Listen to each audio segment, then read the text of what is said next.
welcome back to my channel. I hope you're having a wonderful day.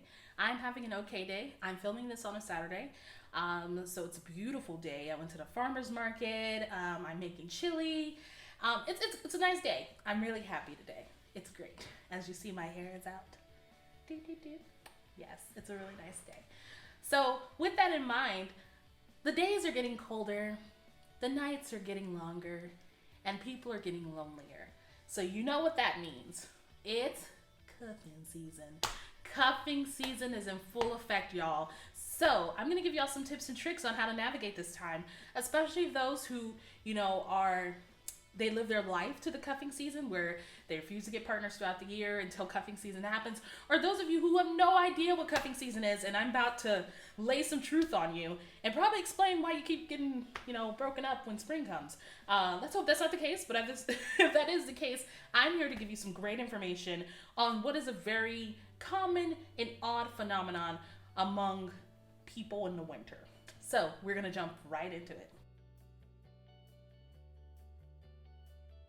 So first off, what is cuffing season? Cuffing season is essentially the time like fall and winter when people attach themselves to other people. So I use the word attachment, not relationships, because that is a completely different thing.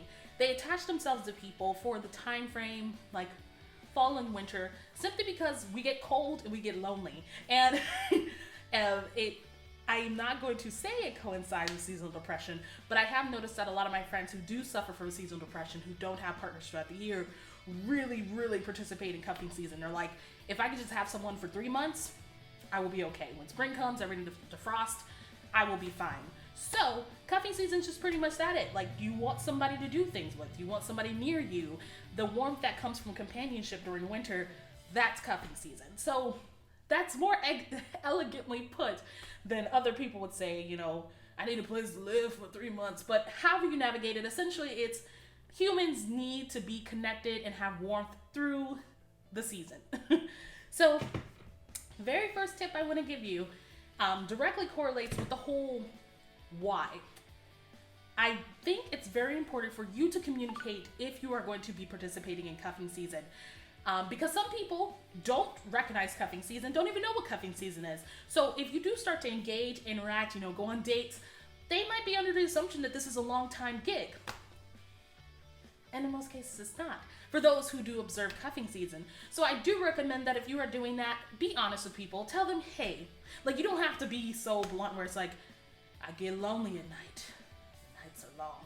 You don't have to do any of that. I do recommend telling them, hey, I don't know if this is going to be long term, but I do enjoy being with you. You do make me feel nice, and I would love to hang out with you more. Have a little tact with it, because don't say Diamond told me that I'm lonely and cold. Don't tell them that. God dang. But I do recommend you be honest, because it is important for in any relationship, regardless if it's long term, short term, instantaneous, whatever, that the communication is very fluid and hey, this is what's coming, this is what I expect, this is tell me what you expect. That has to occur, regardless of the situation, that still has to occur. Second tip, refrain from engaging during holiday events. So I'm talking regardless of any holidays that are happening around this time, regardless of your religious ideology, anything. Personally, I think that if you're only in someone's life for the cuffing season, you should not be engaging in any of that with any body. So not going to families' houses for Thanksgiving, participating in Kwanzaa, participating in Hanukkah with them, anything like that. If you're pagan, doing items with them, I would refrain from doing that, especially if you really believe that once spring comes, you'll no longer be interacting with this person.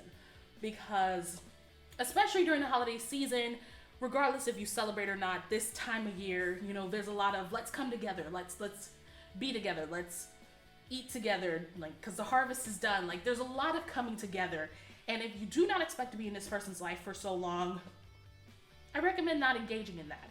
And that can get a bit tricky, because some people are like, you know what, I really want you to meet my family, I want you to meet my friends, and then you tell them, hey, I don't think that's a good idea because I don't know how long this is gonna go. And I think everyone has that idea already when they're engaging in relationships, because We know when it is appropriate to start meeting important people in other people's lives, because, you know, it's a tier process. It's definitely a tier process. But for cuffing season specifically, I think you need to limit yourself on interacting, engaging when it comes to holiday and festivals like that. Unless it's something y'all have agreed on, you're like, hey, this is fine. Like, you know, I'm fine with you doing that, but start to limit yourself, especially if you know that when time comes, you won't be there. What's another thing? Don't overextend yourself. So it may come to a point where you feel the need to, I need to go to this thing with them. I need to do that. I need to do this. I need to do that. Don't overextend yourself, because essentially if you are participating in cuffing season, the whole thing is because you don't want to be alone and you want something to do in the winter or someone to do in the winter. And so overextending yourself to a point where this is no longer achieving the goal that you initially set, that it's not worth it anymore. So that rounds back to the first one, where it's being honest about your intentions, being honest about, hey, this is what I want, this is what I expect, and then vocalizing that and hearing what your partner or partners are saying. Because it is important, especially for my poly friends out there, if you are engaging with, well, if you have set partners already, so you have your set few, and then you find someone else during the winter, don't overextend yourself to a part where you're like running from house to house trying to make sure that you're getting something, but also not giving that person something else. You know, it seems taxing. It's absolutely not taxing. I think everyone knows their limits. Everyone knows when they are starting to freak out a little bit. So just be acutely aware of that and take care of yourself. And my very last tip, I think is the most important tip, is do not feel as though if you are not participating in cuffing season, or if you haven't found someone during that season, that you're undesirable or nobody wants to spend time with you. Because that's, especially with seasonal depression coinciding with that, a lot of people may think, well, nobody wanted to spend the months with me. Nobody, like, I'm already sad because it's cold and it's dark and like I can't do what I would like to do. Like, don't let your self-worth be measured by other people's interactions with you. And I know that's super difficult to say. I know that's super difficult to expect of people, but I do know that during this time it can get very, very picky and very weird. So from firsthand experience, I am an adult woman who has moved away to another state by myself. I keep saying I have no friends, but all the people I work with watch my videos and I'm like, bitch, I'm your friend. I have like very limited number of friends, but they also have pre-establishments here. They have families here. So I am essentially, when it comes to the holidays, alone, which is why I'm going to fly my ass somewhere else. But if there's like a holiday that comes around that I forget about and I'm like, ooh, this feels weird. And I just got out of a relationship. So it's probably going to hit hard with Halloween coming up and everything, because that's my favorite holiday. That's my holiday where it's like, if we're dating, Halloween, we're going all out for it. We're getting dressed. We're putting candy out for people. We're setting out sections of the day to do stuff because I want to give out candy. I want to go get candy. I want to do a lot. And since I'm unable to do that with a person this year and my friends aren't here and I can't technically go home for it, it can eat away at you a little bit. So be aware of how you're feeling and don't necessarily allow cuffing season to make you feel unworthy. Because, you know, even if you did find someone, they might leave in the spring. And or at the end of the winter where they're like, hey, I'm done. So just make sure to love yourself in this season entirely. Keep yourself as the number one person. Love yourself entirely. And just be aware of what you need. Communicate your needs also. So don't let somebody who's participating in cuffing season come through and say, this is what I need, this is what I want, and not listening to you, because that is not a partnership. That is a dictatorship, all right? So communicate your needs and make sure they are being met. And if they're not, go find someone else. It's cuffing season.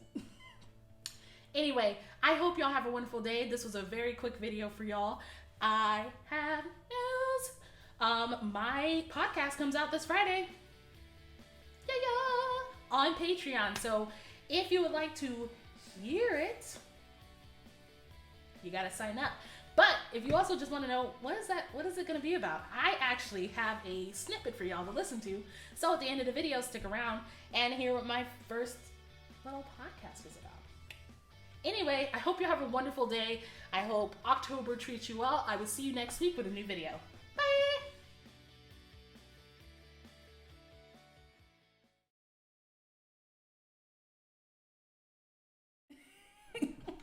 I think when it comes to people bringing up things that they want, there's a certain level of vulnerability and trust that comes with that. Ooh, yeah. So I know that people on dating sites are more open to say, hey, like, let me shit on your chest, shit on my chest, pee in my face, punch me in the dick, like, stick a lamp in my ass. Like, they're more open to say that to a stranger because there's no trust or vulnerability that's open to that. Because more than likely, you're gonna get cussed out or you're gonna get blocked. But saying that to a long-term partner, someone you sleep next to, someone you have to see the next morning.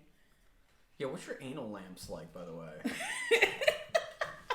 They're, well, as you can see, we were talking about there need to be more lamps in this room, and an anal lamp would actually go pretty. Wow, that one! Ooh, look at that! Look at that beast right there. Oh, I do have a lamp. Why don't I turn that one on? That flange. But yeah, the vulnerability that comes from opening up to someone saying, "Hey, you know, I think things are great," or on the reverse, if your partner tells you something and then suddenly you feel as though, "Wow, am I not satisfying you? Do we have to do that so you are satisfied?" Because I know that can sometimes get under people's skin, especially when it's like, can we add someone else to the mix? That is what I typically see in relationships. Ooh, yeah. Oh, well, that's like already you're playing with fire kind of thing. Because, like, you know, jealousy is an ugly beast. And, like, I don't know, like, or they already have someone in mind. Yeah, and, like, what is that line from Arrested Development where it's like, you know, 99.9% of, you know, open relationships don't work, but we could be that 0.1%, like, kind of thing, you know? Like, we're different, babe. In fact, oh, God, open relationships, that's definitely a topic that's in the hat. But it's definitely in the hat, folks. It is definitely in the hat because that whole past relationship thing. But yeah, what if, like, part of their kink, it makes it seem as though you're not necessarily enough? Like, let's say they want to bring in toys, you know, to the right person. They're like, hell yeah, let's get a wand. Mm-hmm. I know a lot of couples that have wands, but for someone that already feels a little self-conscious about their performance, if you bring up something new and they didn't know that you're into that, well, have I not been doing it right? It's like, no, you're doing it right, but I want to, you know, add something. I mean, you know, and sometimes you can be into stuff that your partner doesn't mirror, you know, and that's like a thing, you know, that's okay, like, kind of thing. Like, if you, like, my last girlfriend was very petite, you know, very small lady, and I found her very attractive, but you know, generally when you know, I watch the pornographies, the pornography of women, I tend to really prefer the more, you know, thick ladies with 3 C's. Yeah, it's sometimes up to the BBW or beyond level. Okay. You know, and I'm shameless in everything. So, like, you know, if we're in a relationship, we share a domicile, and, like, you know, nothing's happening, like, between the two of us, and I'm gonna, like, be masturbating and watching porn, like, I'm not gonna hide that kind of thing. So, I don't know. I think, you know, my last partner was adversely affected by, you know, my porn selections kind of thing, you know, like seeing like, oh, like he's really into these, like, you know, larger women or these Asian women or these, you know, white women, you know, like I'm none of these things, like none of the porn he watches is like me kind of thing.